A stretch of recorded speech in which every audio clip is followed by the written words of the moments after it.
नमस्कार दोस्तों, आपका ही चैनल बातें ज्ञान यूट्यूब चैनल में आपका स्वागत है। कृपया चैनल को सब्सक्राइब करें, वीडियो को शेयर करें। धन्यवाद। सावन मास चल रहा है और इस मास में भगवान शिव की पूजा करने का विशेष विधान है। शिव पुराण में बताया गया है कि जो भक्त इस मास में हर रोज शिवलिंग की पूजा और सावन सोमवार का व्रत करता है, भगवान शिव उसकी सभी मनोकामनाएं पूरी करती हैं। सावन के महीने में लाखों शिव भक्त ज्योतिर्लिंग के दर्शन करने के लिए उज्जैन, काशी, हरिद्वार आदि समेत भारत के कई धार्मिक स्थलों पर जाते हैं। पुराणों में 12 ज्योतिर्लिंगों का वर्णन है। पुराणों के अनुसार भगवान शिव जहाँ जहाँ प्रकट हुए, उन स्थानों पर इनकी पूजा ज्योतिर्लिंगों के रूप में होती है।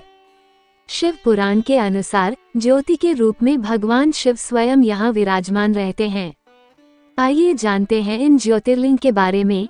शिव पुराण के अनुसार जो व्यक्ति सुबह शाम इन 12 ज्योतिर्लिंगों का नाम लेता है, उसके 7 जन्मों का पाप मिट जाता है।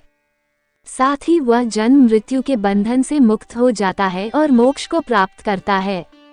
सोमनाथ ज्योतिर्लिंग सौराष्ट्र, गुजरात के प्रभास क्षेत्र में विराजमान है। इस प्रसिद्ध मंदिर को अतीत में 6 बार ध्वस्त और निर्मित किया गया था। यह मंदिर काफी समृद्ध था। साल 1022 में महमूद गजनवी ने हमला कर इसे काफी नुकसान पहुंचाया था। इस समय जो मंदिर खड़ा है, उसे भारत के गृह मंत्री सरदार वल्लभ भाई पटेल ने बनवाया था। इस ज्योतिर्लिंग को भारत ही नहीं बल्कि पृथ्वी का पहला ज्योतिर्लिंग माना जाता है। आंध्र प्रदेश के कृष्णा जिले में श्रीमल्लिकार्जुन विराजमान है। श्रीशैल पर्वत पर स्थित इस मंदिर के पास कृष्णा नदी बहती है। इसे दक्षिण का कैलाश भी कहते हैं। शिव पुराण में बताया गया है कि इस ज्योतिर्लिंग के दर्शन करने से सभी पाप नष्ट हो जाते हैं और पूजा करने पर अश्वमेध यज्ञ के समान पुण्य फल की प्राप्ति होती है। महाकालेश्वर मध्य प्रदेश के मालवा क्षेत्र स्थित उज्जैन में विराजमान है। यह मंदिर क्षिप्रा नदी के तट पर स्थित है। उज्जैन को प्राचीन समय में अवंतिकापुरी कहा जाता था। यह एकमात्र शिवलिंग है जो दक्षिण मुखी है। यहाँ हर रोज सुबह होने वाली भस्म आरती पूरे विश्व में प्रसिद्ध है। ओंकारेश्वर स्थान मध्य प्रदेश के मालवा क्षेत्र में नर्मदा नदी के बीच एक द्वीप पर है। उज्जैन से खंडवा जाने वाली रेलवे लाइन पर मोरतक्का नामक स्टेशन है। वहाँ से यह स्थान 10 मील दूर है। यहाँ ओंकारेश्वर और मामलेश्वर 2 पृथक पृथक लिंग हैं, लेकिन ये एक ही लिंग के 2 स्वरूप हैं। ओंकारेश्वर लिंग को स्वयंभू समझा जाता है। ये जो ज्योतिर्लिंग है, वो ओंकार अर्थात ओम का आकार लिए हुए है। इस वजह से इस ज्योतिर्लिंग को ओंकारेश्वर कहा जाता है। केदारनाथ हिमालय के केदार नामक पर्वत पर स्थित हैं। ये स्थान हरिद्वार से 150 मील और ऋषिकेश से 132 मील दूर उत्तराखंड राज्य में है। केदारनाथ धाम का वर्णन स्कंद पुराण और शिव पुराण में मिलता है। जिस प्रकार भगवान शिव का स्थान कैलाश का महत्व है, उसी तरह भगवान शिव ने केदार क्षेत्र को महत्व दिया है। श्री भीमाशंकर पुणे से उत्तर भीमा नदी के किनारे सह्याद्री पर्वत पर विराजमान है।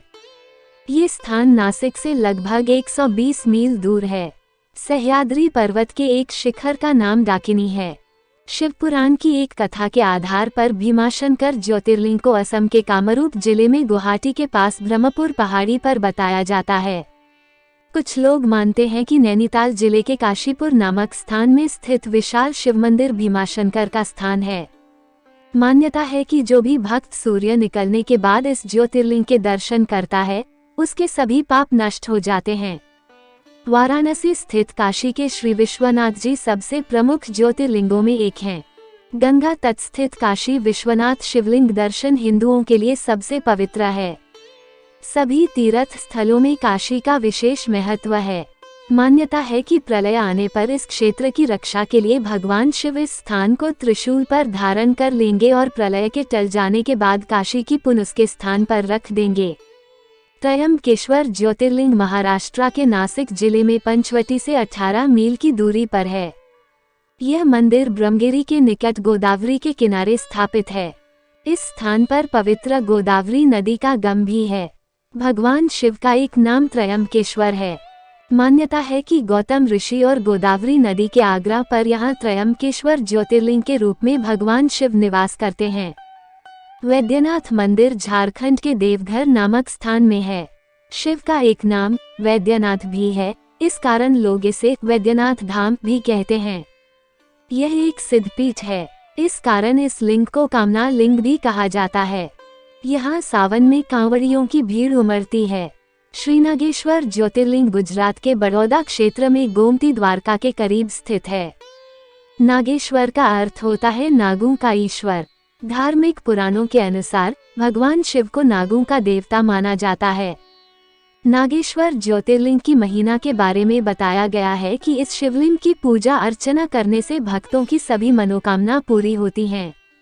श्री रामेश्वर तीर्थ तमिलनाडु के रामनाथ जिले में है। यह लंका विजय के पश्चात भगवान श्री राम ने अपने आराध्य देव शंकर की पूजा की थी।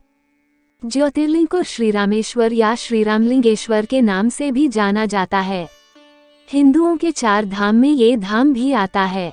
श्री कृष्णेश्वर ज्योतिर्लिंग महाराष्ट्र में दौलताबाद स्टेशन से 12 मील दूर बेरूल गांव के पास है। यहाँ पुरुषों को मंदिर में प्रवेश से पहले ऊपरी वस्त्र उतारने पड़ते हैं। दूर दूर से लोग इस ज्योतिर्लिंग के दर्शन करने आते हैं और उनको आत्मिक शांति मिलती है। भगवान शिव के 12 ज्योतिर्लिंग में यह अंतिम ज्योतिर्लिंग है। यहीं पर एकनाथ गुरु और श्री जनार्दन महाराज की समाधि भी है।